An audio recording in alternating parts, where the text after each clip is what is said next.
Hello friends, आपका अपना channel unique 24 class में स्वागत है। थंबनेल देख करके तो पता लग ही गया होगा कि किस चीज़ के बारे में डिस्कशन होने वाला है। तो जी हाँ, बहुत मतलब सही सोचें इस चीज़ के बारे में। तो एनटीपीसी का जो पीवाईक्यू बेस्ड है, किसके बेस्ड है? तो पीवाईक्यू बेस्ड प्रैक्टिस सेट है। कौन सा सेट? तो प्रैक्टिस सेट एनटीपीसी के लिए। किसके लिए?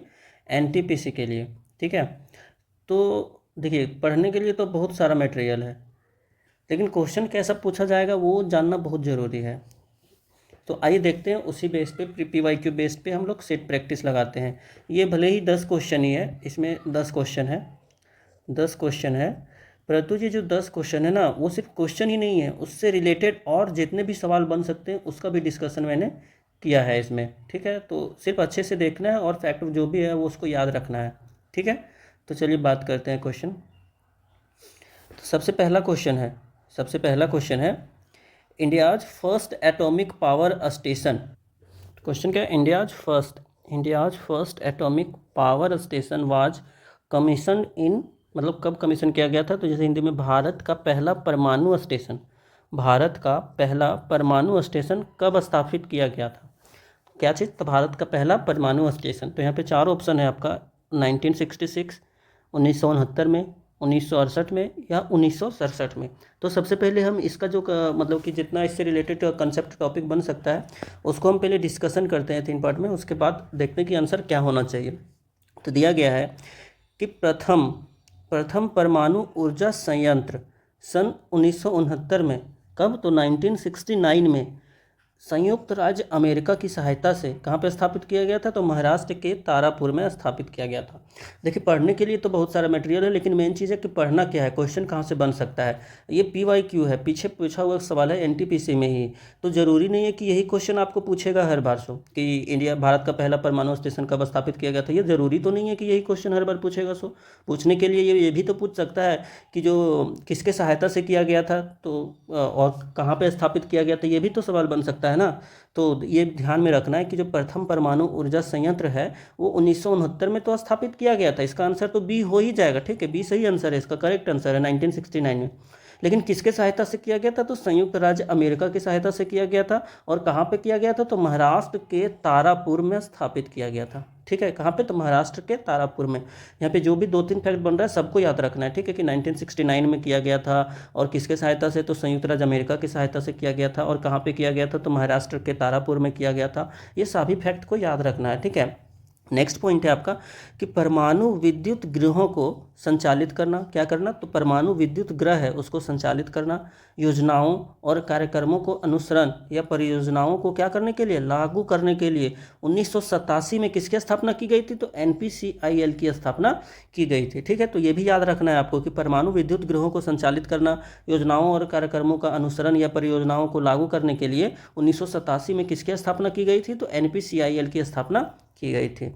और भारत में 8 परमाणु विद्युत गृह हैं। कितने विद्युत गृह हैं? परमाणु विद्युत गृह हैं, तो 8 परमाणु विद्युत गृह हैं, जिसमें 22 परमाणु रिएक्टर क्या है? सक्रिय हैं। परमाणु रिएक्टर जो है सो कितने सक्रिय हैं? तो 22, जिसकी कुल क्षमता कितना है? तो 6780 मेगावाट, 6780 मेगावाट उसकी कुल क्षमता है। ठीक है, तो ये पॉइंट आपको पहला क्वेश्चन से रिलेटेड जितना भी क्वेश्चन बन सकता था वो सब मैंने डिस्कस। अब देखते हैं सेकंड क्वेश्चन। हाँ, बात कर रहे थे नोट्स का। अगर आप स्क्रीनशॉट ले लेते हैं तो फिर सही है, अच्छी बात है। अगर स्क्रीनशॉट नहीं ले पाते, अगर आपको पीडीएफ चाहिए, अगर आपको पीडीएफ चाहिए तो आप मुझे कमेंट कर सकते हैं। क्या कर सकते हैं? कमेंट कर सकते हैं। आप कमेंट कीजिए कि हमको पीडीएफ चाहिए, आप जो भी दीजिएगा हम उस पर उसको क्या कर देंगे, मतलब पीडीएफ जो भी है भेज देंगे। ठीक है, और पर बनाने में तो बहुत मेहनत लगता है, जितना भी नोट्स बनाने में बहुत मेहनत लगता है, तो सब्सक्राइब और लाइक कर दीजिएगा। ठीक है, और एक प्यारा सा कमेंट कर दीजिएगा। चलिए बात करते हैं सेकेंड क्वेश्चन। सेकेंड क्वेश्चन है आपका कि निम्नलिखित में से कौन सी परियोजना उत्तराखंड में है? तो ये 4 परियोजनाओं का नाम दिया गया है आपके पास, 1 2 3 4, 4 परियोजनाओं में से आपको डिसाइड करना है कि कौन सा उत्तराखंड में है। कहाँ पे? तो उत्तराखंड में है। विच of the following projects is in Uttarakhand? जैसे पहला क्या है आपका? तो Tehri hydro power complex. Tehri hydro power complex जो है सो ये स्थित है उत्तराखंड में। या second, Koyna hydro electric project ये स्थित है उत्तराखंड में। या शरावती हाइड्रो इलेक्ट्रिक प्रोजेक्ट ये स्थित है। या फिर चमेरा हाइड्रो इलेक्ट्रिक प्रोजेक्ट ये स्थित है उत्तराखंड में।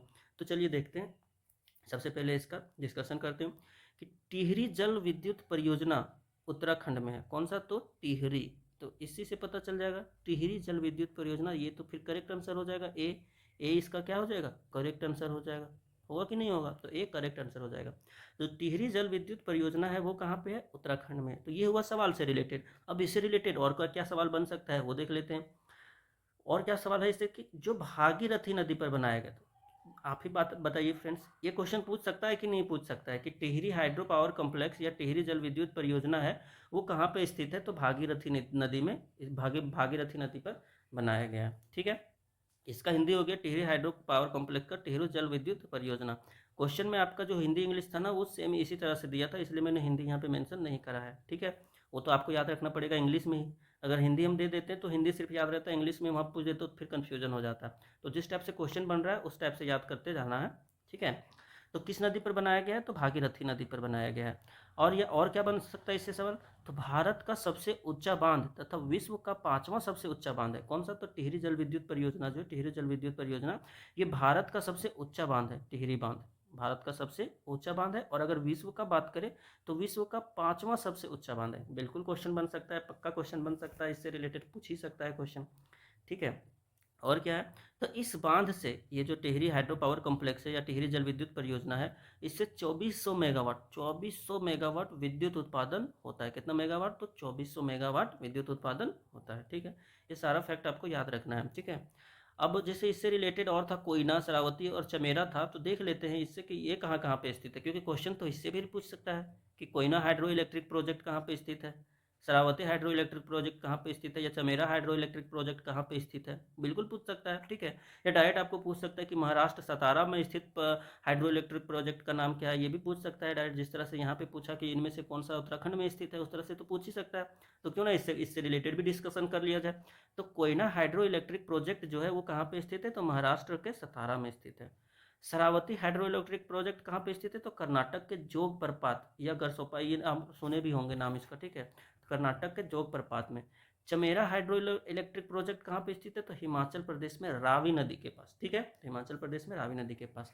तो आशा करते हैं कि ये आपको अच्छा लगा होगा। ठीक है, अच्छा लग रहा होगा तो लाइक कमेंट शेयर जरूर करते जाइएगा। और नोट्स के लिए आप कमेंट कीजिए, हम नोट्स भेज देंगे, या खुद से स्क्रीनशॉट ले रहे हैं तो फिर बहुत अच्छा बात है। ठीक है, चलिए अब थर्ड क्वेश्चन के बारे में डिस्कशन करते हैं। थर्ड क्वेश्चन है कि जो जो तिरंगा झंडा स्टूटगार्ड में मैडम कामा ने फहराया था, तिरंगा झंडा फहराया था कहाँ पे? तो स्टूटगार्ड में। कौन फहराए थे? तो मैडम कामा फहराए थे। ठीक है, उसे चोरी छिपे ब्रिटिश भारत में कौन लाया था? मतलब भारत जो पहले ब्रिटिश के अधीन था उस टाइम, मतलब भारत में कौन लाया था चोरी छिपे उस झंडा को, जो झंडा स्टूटगार्ड में मैडम कामा ने फहराया था। इंग्लिश में देख लेते हैं क्वेश्चन।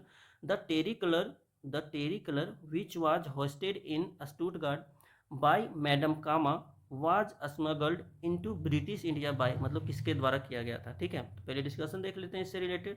तो इससे रिलेटेड डिस्कशन है कि 1907 में, ये भी याद रखना है कि कब किया गया था। तो 1907 में मैडम भिकाजी कामा ने विदेशी भूमि पर, कहाँ पे? विदेशी भूमि पर पहली बार राष्ट्रीय ध्वज फहराया था। क्या चीज़? पहली बार राष्ट्रीय ध्वज फहराया था 1907 में, जिसे इंदुलाल याग्निक, कौन? तो इंदुलाल याग्निक भारत लेकर आए। कौन? तो इंदुलाल याग्निक। तो क्वेश्चन क्या हो जाएगा आपका? Question number, option number A बिल्कुल करेक्ट आंसर हो जाएगा, इंदुलाल याग्निक करेक्ट ऑप्शन हो जाएगा। ठीक है, अब इससे रिलेटेड और क्या क्या बन सकता है? एक क्वेश्चन तो इससे रिलेटेड आप समझ गए होंगे कि कब हुआ था, 1907 में, और क्वेश्चन के अकॉर्डिंग इंदुलाल याग्निक, आपको ये आंसर मिल गया। ठीक है, इंदुलाल याग्निक एक भारतीय स्वतंत्रता सेनानी एवं किसान नेता थे। ये भी सवाल बन सकता है। ठीक है, तो भारतीय स्वतंत्रता सेनानी थे और किसान नेता थे। 1923 में महात्मा गांधी के साथ इन्हें भी जेल में बंद कर दिया गया था। ये भी सवाल पूछ सकता है। ठीक है, दोनों तरह से कि ये जो मैडम भिकाजी कामा है वो किसके साथ जेल में बंद हुए थे 1923 में? तो महात्मा गांधी के साथ। या ये भी पूछ सकता है कि महात्मा गांधी के साथ और कौन कौन, इनमें से कौन मतलब जेल में साथ में बंद हुए थे, ये भी पूछ सकता है। तो याद रखना है। ठीक है, उन्होंने अपनी पूरी संपत्ति, अपनी जो पूरी संपत्ति थी वो महागुजरात सेवा ट्रस्ट को दान कर दी। मोस्ट इंपॉर्टेंट क्वेश्चन, महागुजरात सेवा ट्रस्ट को क्या कर दी थी? दान कर दी थी। और इसी टाइप से क्वेश्चन भी बनता है। ठीक है, एग्जाम में इसी टाइप से क्वेश्चन भी बनता है। ठीक है, तो इसी टाइप से प्रिपरेशन करते जाना है। तो चलिए अब नेक्स्ट क्वेश्चन देखते हैं, question number 4। By which of the following amendments, amendments ये आ गया आपका पॉलिटी का सेक्शन। ठीक है, पॉलिटी का सेक्शन हो गया आपका। By which of the following amendments of the constitution fundamental duties by which of the following amendments, मतलब इनमें से जो 4 अमेंडमेंट्स दिया गया उसमें ऑफ द कॉन्स्टिट्यूशन का amendments, fundamental duties of the citizens were added to the constitution, मतलब fundamental duties को सिटीजन्स के लिए कब ऐड किया गया था, कितने अमेंडमेंट्स के साथ, कितने अमेंडमेंट्स में। भारत के संविधान में निम्नलिखित में से कौन से संविधान संशोधन में नागरिकों के मौलिक कर्तव्य, क्या चीज़, तो मौलिक कर्तव्य को शामिल किया गया। तो देखते हैं 35, 36, 42वां या 44वां संविधान संशोधन अधिनियम में। तो देखते हैं कौन सा आंसर होगा, इससे डिस्कशन देख लेते हैं, उसके बाद समझ में आ जाएगा कि कौन सा ऑप्शन सही होगा। तो सबसे पहला चीज़ है आपका कि 42वां संविधान संशोधन 1976, तो ये भी याद रखना 42वां संविधान संशोधन आपका कब हुआ था, तो 1976 में हुआ था। 1976 द्वारा भारत के संविधान में, किसके द्वारा, तो 42वें संविधान संशोधन 1976 द्वारा भारत के संविधान में मौलिक कर्तव्य को क्या किया गया था, जोड़ा गया था। 42वें संविधान संशोधन को लघु संविधान भी कहा जाता है। अच्छा खासा क्वेश्चन बनता है इससे रिलेटेड। लघु संविधान किसे कहा गया, तो 42वां संविधान संशोधन को कहा गया लघु संविधान। ठीक है। सरदार स्वर्ण सिंह समिति किसके सिफारिश पे, तो सरदार स्वर्ण सिंह समिति थी एक, उसके सिफारिश पे मौलिक कर्तव्य को भारत के संविधान में जोड़ा गया था। तो उसका नाम क्या था, तो सरदार स्वर्ण सिंह समिति की सिफारिश पर 42वें संविधान संशोधन द्वारा मौलिक कर्तव्य को क्या किया गया है, शामिल किया गया है। ठीक है। और कौन से भाग में रखा गया इसको, तो इसके लिए एक नया भाग बनाया है, 4 का क, भाग 4 के क में जोड़ा गया है। ठीक है। इसे नया भाग में 51 के क, 51 का जोड़ा गया है, जिसमें 10 मौलिक कर्तव्य रखे गए हैं। ठीक है। इस नए भाग में 51 का जोड़ा गया है, ये आर्टिकल है आपका, आर्टिकल 51 का जोड़ा गया है, जिसमें 10 मौलिक कर्तव्यों का क्या है, उल्लेख है। अच्छा, अब देख लेते हैं कि 35 नंबर का जो संविधान संशोधन था वो कब हुआ था और उससे में क्या हुआ था। ठीक है। तो 85 जो 35 नंबर का जो संविधान संशोधन है वो 1974 में हुआ था, और सिक्किम को सहराज्य का दर्जा प्रदान किया गया था। किसको, तो सिक्किम को सहराज्य का दर्जा प्रदान किया गया था कब, तो 1974 में। और कौन से संविधान संशोधन में, तो 35 नंबर यानी 35वां संविधान संशोधन अधिनियम में उनको सिक्किम को सहराज्य का दर्जा प्रदान किया गया था। 36वां संविधान संशोधन 1975 में क्या हुआ था, 36वां संविधान संशोधन कब हुआ था, तो 1975 में, और इसमें क्या हुआ था, तो सिक्किम को पूर्ण राज्य का दर्जा दिया गया था। ठीक है, किसको, तो सिक्किम को। और 44वां संविधान संशोधन कब हुआ था, तो 1978 में। ये भी इंपॉर्टेंट संविधान संशोधन अधिनियम है 44वां। इसमें संपत्ति का जो अधिकार है एक विधिक अधिकार बनाया गया। संपत्ति के अधिकार को क्या बनाया गया, एक विधिक अधिकार, मतलब कानूनी अधिकार बनाया गया। ठीक है। ये मौलिक अधिकार हुआ करता था जिसको विधिक अधिकार बना दिया गया। ठीक है। तो इसका कौन सा आंसर हो जाएगा, तो 42 हो जाएगा इसका, क्या चीज़, करेक्ट आंसर हो जाएगा। ठीक है। चलिए अब देखते हैं क्वेश्चन नंबर 5। क्वेश्चन नंबर 5 है, bye which of the following, चार ऑप्शन में से awards is associated with only music, मतलब चार अब देख लेते हैं हिंदी पहले। इनमें से कौन सा पुरस्कार, 4 पुरस्कार दिया गया केवल संगीत से संबंधित है, केवल म्यूजिक से संबंधित है। ठीक है। टैगोर, ऑस्कर, कैन और ग्रैमी पुरस्कार, कौन सा है सो। ठीक है। तो चलिए देखते हैं, पहले डिस्कशन कर लेते हैं। ग्रैमी पुरस्कार केवल संगीत के क्षेत्र में दिया जाता है। कौन सा पुरस्कार, तो ग्रैमी पुरस्कार केवल संगीत के क्षेत्र में दिया जाता है। तो इससे तो पता चल गया कि इसका सही आंसर ये हो जाएगा। ठीक है। लेकिन इससे रिलेटेड और क्या क्या डिस्कशन हो सकता है वो भी तो करना जरूरी है ना। तो चलिए देखते हैं। 63वां ग्रैमी अवार्ड के विजेताओं में बियोंसे ने 28वीं बार ग्रैमी अवार्ड जीता है। इससे रिलेटेड सवाल तो बन ही सकता है कि 63 नंबर का जो ग्रैमी अवार्ड है उसमें विजेताओं में बियोंसे ने कितनी बार ग्रैमी अवार्ड जीता है, तो 28वीं बार। और कौन जीता है, तो बियोंसे जीता है, ये याद रखना है। ठीक है। ग्रैमी पुरस्कार जीतने वाले प्रथम भारतीय, ग्रैमी पुरस्कार जीतने वाले प्रथम भारतीय कौन है, तो पंडित रविशंकर थे। कौन थे, तो पंडित रविशंकर, ये याद रखना है। पूछ सकता है कि नहीं, आप ही डिसाइड कीजिए, ये सवाल तो जरूर पूछ सकता है। तो पंडित रविशंकर। और कौन कौन थे जो ग्रैमी पुरस्कार जीते हैं, तो A.R. Rahman, Zubin Mehta, Zakir Hussain, T.H. Vinayak Ram, P.A. दीपक, H. श्रीधर, विश्व मोहन अट्टम, रिकी कीज। ये सब कराने के पीछे मकसद मेरा ये है कि इससे रिलेटेड डायरेक्टली क्वेश्चन पूछ सकते हैं, इनमें से किन्हें ग्रैमी अवार्ड पुरस्कार मिला है, तो इनमें से किसी एक का नाम दे देगा, या फिर ये भी पूछ देगा कि इनमें से किसमें किनको मतलब कि ग्रैमी अवार्ड का पुरस्कार नहीं मिला है, ये भी पूछ सकता है। जिसमें इनमें से 3 नाम रहेगा, एक नाम कोई दूसरा रहेगा, तो आपको उसमें छांटना पड़ेगा। ठीक है। तो क्वेश्चन कुछ भी बन सकता है, आपको सब चीज़ माइंड में रखना है। इसलिए मैं इस प्रोसेस को लेकर के आया हूँ, इस सिस्टम को लेकर के आया हूँ, ताकि डिस्कशन अच्छे से हो, तो अच्छे से स्टूडेंट्स को समझ में आए और एग्जाम अच्छे से दे। चलिए बात करते हैं ऑस्कर अवार्ड के बारे में। तो ऑस्कर अवार्ड फिल्म व्यवसाय क्षेत्र से संबंधित है। ये तो जो फिल्म के जो प्यारे लोग हैं, मतलब जो फिल्म ज़्यादा देखना पसंद करते हैं, उनको तो ये पता ही होगा कि ऑस्कर अवार्ड किससे रिलेटेड है, तो फिल्म व्यवसाय से रिलेटेड है। अच्छा, टैगोर अवार्ड किससे रिलेटेड है, तो सांस्कृतिक सद्भाव के क्षेत्र में प्रदान किया जाता है। किसमें, तो सांस्कृतिक, कल्चरल, उसमें जो सद्भाव होता है, मतलब अच्छा प्रदान करने वाले लोगों को क्या किया जाता है, ये प्रदान किया जाता है। और कौन सा अवार्ड कौन सा अवार्ड किस क्षेत्र में दिया जाता है, तो फिल्मों में उत्कृष्टता के लिए प्रदान किया जाता है। फिल्मों में जो उत्कृष्ट एक्टिंग करते हैं, मतलब अच्छा वर्क करते हैं, उसमें उसके लिए दिया जाता है। चलिए क्वेश्चन नंबर देखते हैं 6। क्वेश्चन नंबर 6 है आपका, तो the first attempt to calculate national income in India was made by, मतलब कि इंडिया में जो फर्स्ट अटेम्प्ट किया किस चीज़ की कैलकुलेट करने के लिए, नेशनल इनकम को कैलकुलेट करने के लिए, तो कौन प्रयास किए थे। भारत में राष्ट्रीय आय की गणना का पहला प्रयास किसने किया था, पहला प्रयास किसने किया था, ठीक है। ऑप्शन है आपका वीके आरवी राव, दादा भाई नौरोजी, एस डी तेंदुलकर, या फिर पीसी महालनोबिस, ठीक है।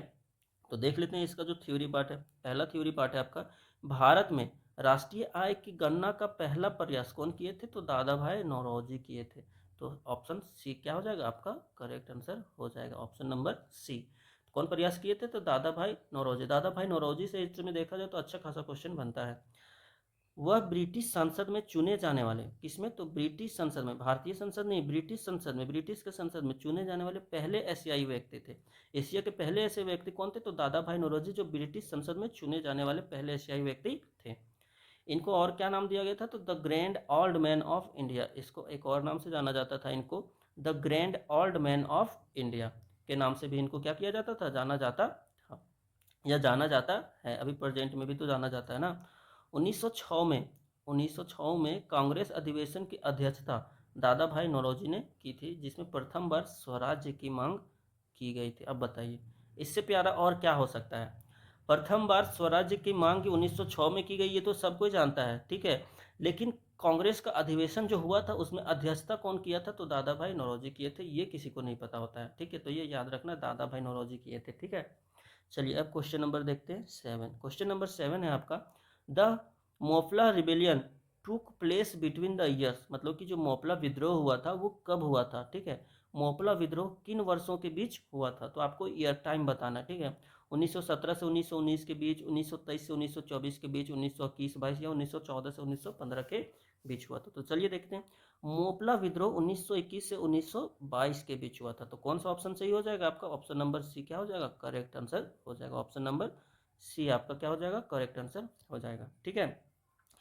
तो मोपला विद्रोह कब हुआ था, 1921 से 22। अब देख लेते हैं इससे रिलेटेड और क्या क्या सवाल बन सकता है। तो मोपला केरल के मालाबार तट पर, कहाँ पे, तो केरल, ये हो गया आपका भारत का नक्शा, केरल यहाँ पे है, तो इसका जो मालाबार का जो तट है पर रहने वाले मुस्लिम किसान थे। कौन किसान थे, तो मुस्लिम किसान थे, जहाँ जमींदारी मुख्यतः हिंदुओं के हाथ में थे।